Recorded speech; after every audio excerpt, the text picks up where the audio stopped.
Isaiah's language about the fall of Babylon, which happened much later in history.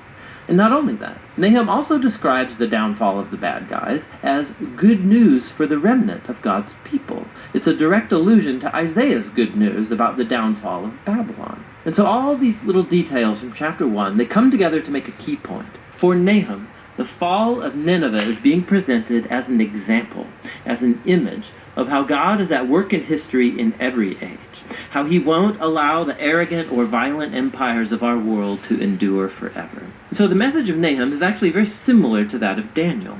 Assyria stands in a long line of violent empires throughout history, and Nineveh's fate is a memorial to God's commitment to bring down the violent and the arrogant in every age. With this perspective from the opening chapter, the book then returns to its focus on Assyria. And so chapter 2 describes the Battle of Nineveh and the overthrow of the city in progressive stages. So first we see the front line of Babylonian soldiers, and then we read about the charge of the chariots, and then the chaos on the city walls as the city is breached, then the slaughter of Nineveh's people, then the plundering of the city.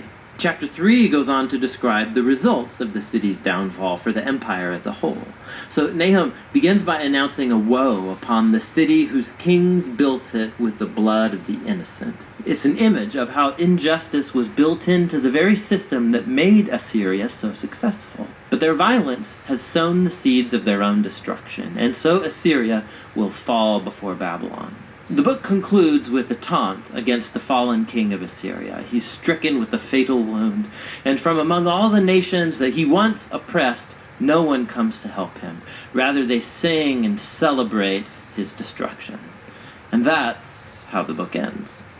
Now, this is a gloomy book, but it's important to see how Nahum's message addresses the tragic and perpetual cycles of human violence and oppression in every age.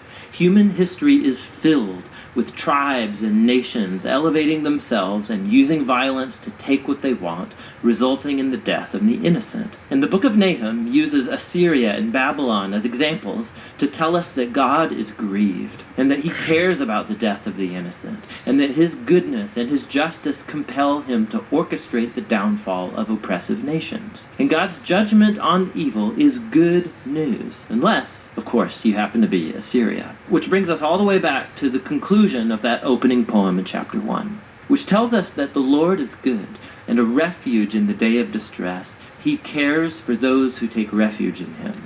And so the little book of Nahum invites every reader to humble themselves before God's justice and to trust that in his time he will bring down the oppressors of every time and place.